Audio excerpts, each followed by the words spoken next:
Thanks, Carla. Hi, everybody. I'm back, and we have a great guest coming up. Amalia Moreno-Damgaard is here with us. She is an award-winning chef and cookbook author of Amalia's Guatemalan Kitchen. Amalia, welcome. How are you? Hi, Carolyn. Hi. Thank you. Thank you for having me. Yeah. How are you doing in these strange days of coronavirus? Surviving, thank goodness, to technology, because this is why we're doing this today, right? Otherwise, I don't know what we would be doing. So it's wonderful to have the facility and all the technology that we have available. Absolutely. And we have very little to do right now but cook and feed each other and eat well. So absolutely. Creating a sense of community that way. I understand that you have put together a panel of women in agribusiness for us. Yes, I have. And again, thank goodness for technology, because we pre-recorded this segment, and each one was in the comfort of our own homes. And so a little bit about the panel. This is a group of very savvy women from our community who are part of an important movement that has been developing nationwide for some time. It is a new generation of women in farming and agribusiness. These women have transitioned from corporate jobs into food-related businesses. We will be talking about agribusiness, career transitioning, and entrepreneurship, as well as other important food-related topics. I am very grateful to these women. They are Carla Mertz, Jocelyn, Schlichting, Hicks, and Claudine Arndt, who are you going to hear a lot more from, for agreeing to be part of this discussion. The depth of their experience, I feel, not only made this an interesting discussion, but a fun one, as each one has a very energetic vibe and positive attitude. Something we are very much in need of these days. That's so true. Thank you so much. I'm so excited actually to hear that conversation too. As you were saying, women are really have been, but are really starting to come to the forefront of how agribusiness and food and how we think about food is changing. And that's really exciting. And then I understand we have a cooking demo from you as well later today? Yes, so following the panel, I will be cooking 2 delicious and easy recipes, and I will also be sharing the recipes afterwards. Amazing. Thank you so much, Amalia. We're so glad to have you here. Thank you. Looking forward to it. Thanks.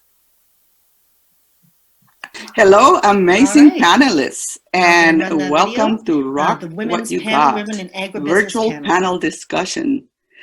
What we all have in common is that we all have business backgrounds, as well as we are in businesses that are related to the food industry. Today, we are going to cover 4 questions in the topics of agribusiness, career transitioning, and entrepreneurship. For people watching at home, I'd like to introduce the panel at this time. Carla Mertz with Iron Shoe Farm. Welcome, Carla. Thank you for having me. Jocelyn Schlichting Hicks with Prairie Farms. Welcome, Jocelyn. Thank you. Claudine Arndt with Wellness with Claudine LLC and manager and team lead at Minnesota Cooks at the Minnesota State Fair. Welcome, Claudine. Thank you. And I am Amalia Moreno-Damgaard. I am an award-winning author and chef entrepreneur.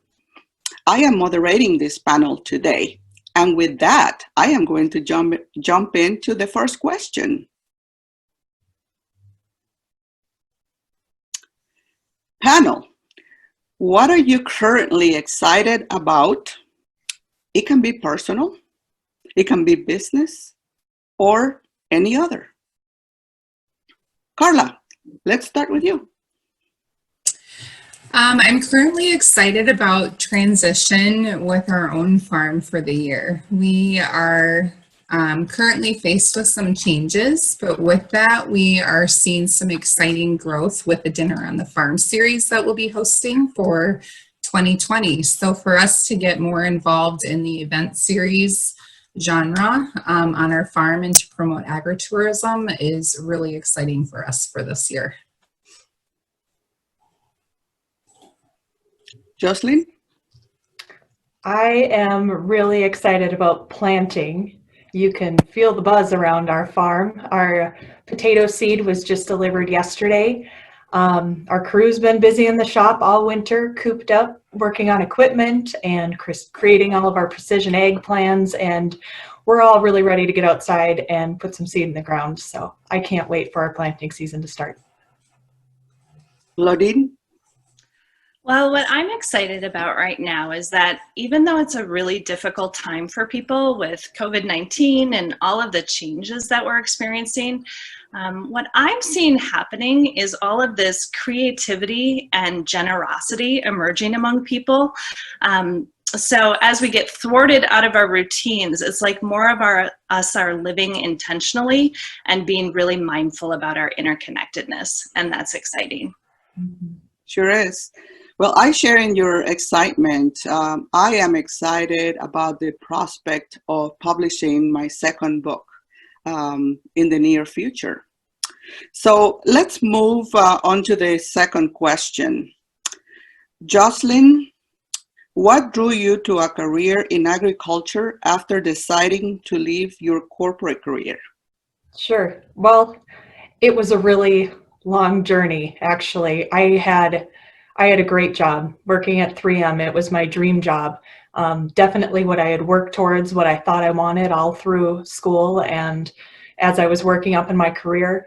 But at the end of the day, I still was going home feeling unenergized, unfulfilled. So I knew I needed some kind of change.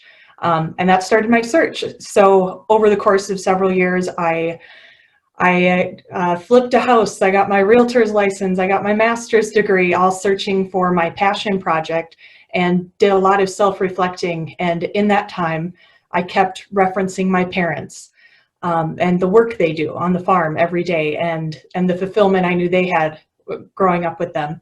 So I'd be journaling things like, I want to contribute to something people rely on, like what my parents do growing food, or I want to have my ideas put into action every day, like what my parents do, innovating on the farm. And finally, it dawned on me that I could do exactly what my parents do every day, and I joined them on the farm. And it was really the best decision I could have possibly made. And agriculture is so high tech now and data driven. There's really a lot of opportunity from the skills I developed in corporate America on the farm. I put them to use every day. I know I add value to our business every day. And I still get to enjoy all the old school benefits that's made farming so fulfilling to people for generations, like connecting with nature and innovating to be more sustainable, both environmentally and economically for our farm, and producing high quality food that everybody relies on every day. And I'm really proud of the work I do now. I'm really happy with my decision. And I know what I do every day makes an impact, and that makes me feel so fulfilled. Claudine, through both your role as the manager of the Minnesota Cooks program and as a nutrition counselor in private practice, you work to help reconnect people to farmers and high quality local source food. Why do you feel it is important for people to choose locally grown food, and what kinds of resources are available to help them do so? Yeah, so as I answer that question, I was thinking it might be helpful to start off by just explaining what I mean by local foods.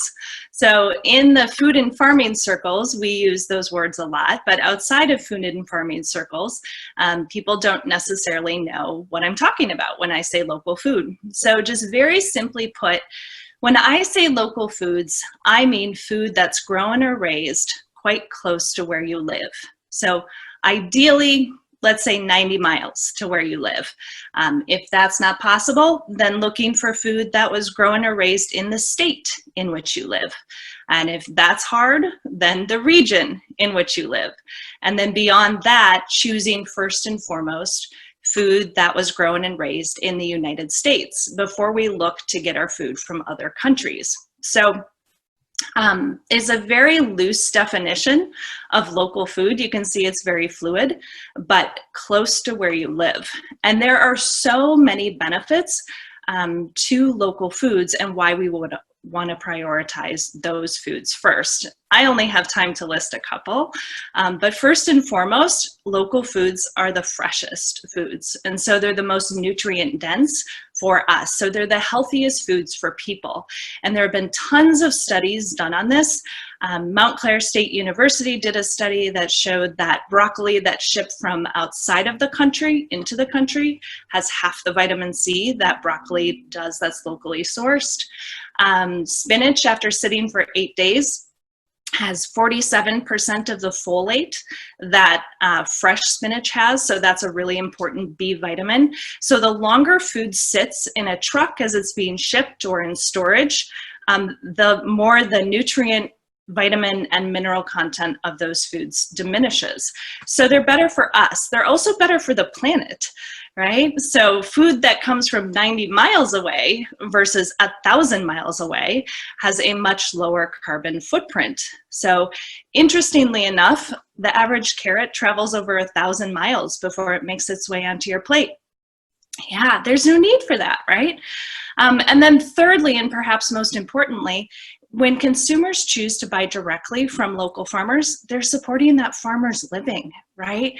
And when we help farmers actually earn a living off their farms, it preserves our rural spaces, it preserves green space and open space, which everyone gets to enjoy. So everyone should check with their local farmers market associations, maybe check with their state's Department of Agriculture for resources, or even just Google CSA to find out how you can support a farmer near you.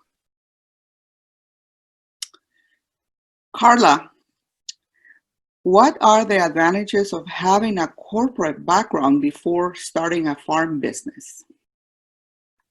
So many advantages. I was fortunate enough to be an interior designer with a corporation and owning my own business before having my farm. And I think that allowed me to really hone in on what I wanted this next business structure to look like. So some of the key advantages with my business and organizing the business were, how do I really want to structure my business? Do I want an LLC? Do I want to be a S Corp? Do I want a corporation? What are the risks involved in determining which sector I would like my business to be in? And I think secondary to that is having a strong business plan. So really going in and having your goal set in conjunction with your business plan. So what is my 6-month, 1 year, 3 year, 5 year goal? And with that, being able to change it and adapt, especially today. We have some ebbs and flows that we're going through, and to be able to go to that business plan and make sure that I am holding true to that, but now I have to make some changes. How am I going to adapt? Is it going to work for my business model moving forward? And then another key component to running or having some corporate background is having employees. What does that structure look like? Having insurance, really going through that business law background, if you will, on now I have payroll. I have to contact the state. I have to work with the federal government now and doing payroll. And that can be very daunting and scary for some people to go through. But then again, it flips back to your business plan. Do I want to grow? Do I want to do more things with public speaking? And then I need an employee to be at the farm. So carrying that through has been really helpful. And then having a solid marketing plan, I think, has been key to especially running our farm now. Networking, joining local networking groups, really putting your brand out there, and being able to, on social media, have everything relate to each other. So that's what I would say some of the advantages have been with a corporate background. So, yes, thank you everyone for all those insightful comments. I'm sure that the listeners, people watching, are going to take a lot of your comments, and they're going to be very useful for some people, and that this is what this is all about. So with that, we are going to progress to the third question, and this is for Claudine. Is self-care important to you as an entrepreneur? And if so, what are some tips on shifting your mindset to make self-care a priority? And how can they help drive better business results? Yeah, so self-care is absolutely critical for me as an entrepreneur, and I would say it's critical for everybody. I probably wouldn't be a nutrition counselor if I didn't believe that that was the case, because as a nutrition counselor, what I'm really encouraging people to do is to listen to the messages that their body is trying to send them, and then to honor those messages, to really tune in. Our bodies are always communicating with us. Our bodies are always sending us signals in the form of symptoms or non-symptoms, if that person is doing well. But our body is always talking to us about what it needs and wants, and our job is to listen. So, if we're not practicing great self-care, some of the things that we might be experiencing might be fatigue, just an overall lack of energy, finding yourself nodding off in the afternoon at inopportune times, or having that little afternoon crash, which a lot of people actually think is pretty normal, but that's a dip in your energy. And when our energy is dipping or not consistent, then we're not as productive, obviously, as we could be. Same with our thinking. When we're taking great care of ourselves, our thinking is going to be really sharp and laser focused, and we're not going to have to deal with like that mental fog or spaciness. Physical symptoms of not having the best self-care could manifest in the form of headaches or migraines, which so interrupt productivity. And even just like general inflammation in the body, aches and pains, not being able to sleep well, all of that can be devastating for just getting things done in life. Conversely, if we're practicing great self-care, if we've learned how to read our body's messages, then we're going to have enough energy and consistent energy to get ourselves through the day. We're going to have that sharp, focused thinking, and we're just going to have both physical and mental endurance to do what needs to be done. So it is hard for a lot of entrepreneurs to practice great self-care because we think everything depends on us, and it kind of does. But what ends up happening is that when you prioritize your self-care and you really listen to your body's messages and what it needs to thrive, then as your health optimizes, then your business is going to improve as well, right? Because you're able to devote more of your resources to your business. So that's where I'll leave that. Thank you. Carla, can you share a success story or example of something you have implemented that has had a positive impact on your business or life? Oh, yes. We started our farm 7 years ago. And if there's one thing that I learned in sales and marketing is to network, network, network. networking for me has been a wonderful cold calling experience. And it's been one where it's literally led us to some really, really wonderful connections in the industry. We started growing microgreens 3 years ago, and it was a new niche market for us locally, as there wasn't a product category that was being serviced. And we brought our product to a local restaurant, and the gentleman said, "I'll take 2 flats next week." I went, "Okay."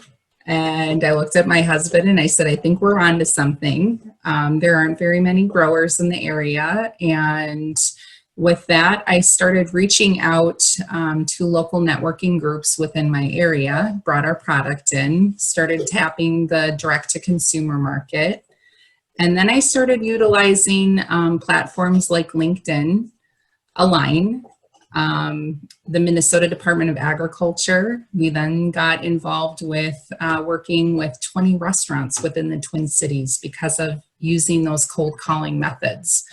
I literally would go onto LinkedIn and I would find some chefs and I would just send them a connection and then send them a message afterwards and saying, "Hey, nice to meet you. I'm a local farmer. If you have any interest in visiting our farm or finding out more information about our product, I would love to meet you." And I would say 90% of the time we would get a response, and 90% of the time we would have people come visit us. And it wasn't about making the sale, it was more about making the connection. And I think if you can have a relationship that starts in that manner, your world is really going to open up. And many, many opportunities then come from that. So it's been 90% of our business platform in cold calling and utilizing some of these platforms. It's been very, very rewarding.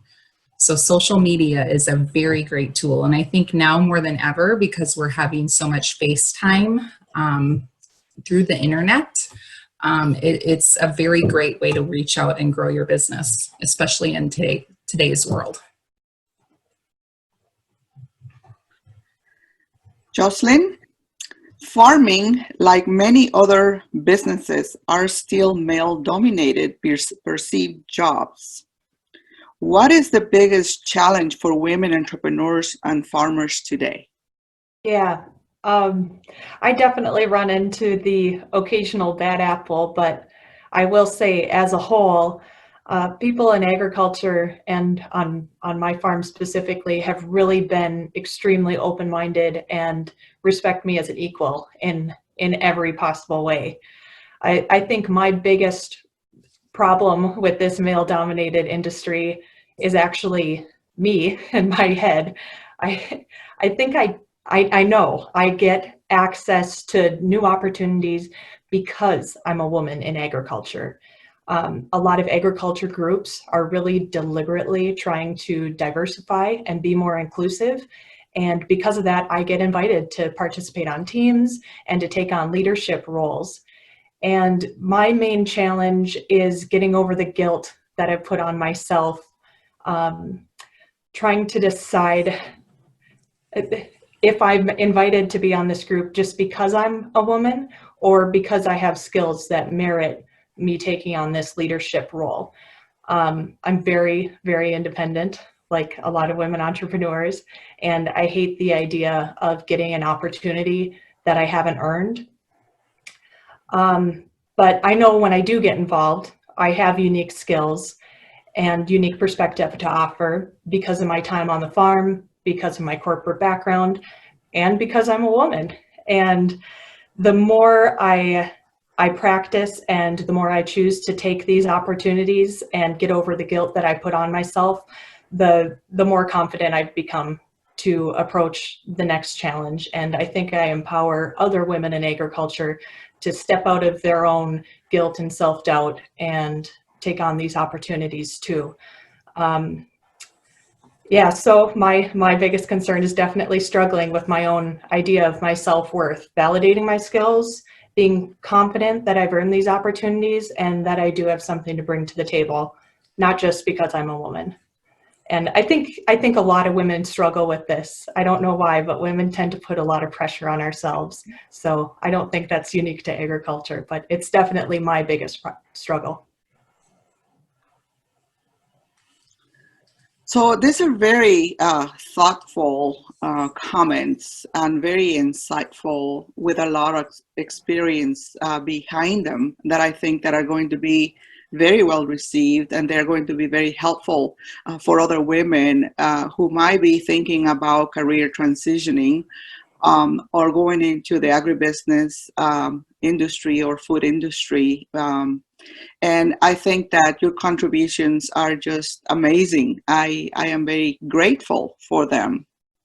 So we're going to progress to the fourth question. Can you tell us one thing you like us to take away, perhaps something that has worked well for you? Claudine, would you like to start? Sure. I was excited for this question. So I want to say that anything can be accomplished through small, manageable steps. So the biggest mistake I see people making is that they try to tackle too much at once.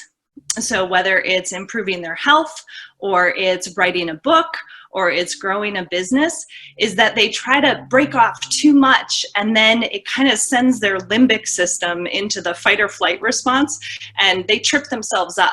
So just remember to take things in really small, manageable steps, and you will eventually get anywhere you want to go.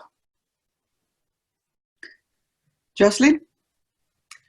I would say acquire as much diverse experience as you can. I'm constantly amazed how relevant all the little odd skills I've picked up are, even though I started in an accounting corporate industry and now am working on the farm in the dirt.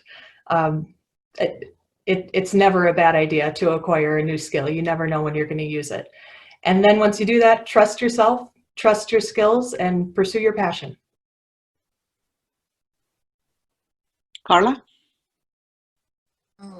Very, very great takeaway for me was to always follow your passion. Stay grounded. Don't deter from that passion. And if you have your feet and your hands in the dirt and that's what you love, roll with it.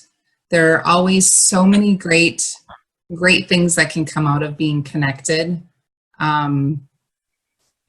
And I've learned that the minute I take a curve off to the right, it doesn't follow my path, and I have to rope myself back in. So it's just staying true to that underlying goal and what feels right.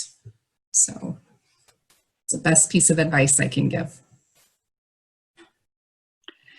Well, this has been a wonderful experience for me. I hope it was a great experience for you, and I hope it's a wonderful experience for those watching at home. Before we go, I want to say thank you for your participation. Thank you for all the work that you have done. And I want also to thank the audience watching.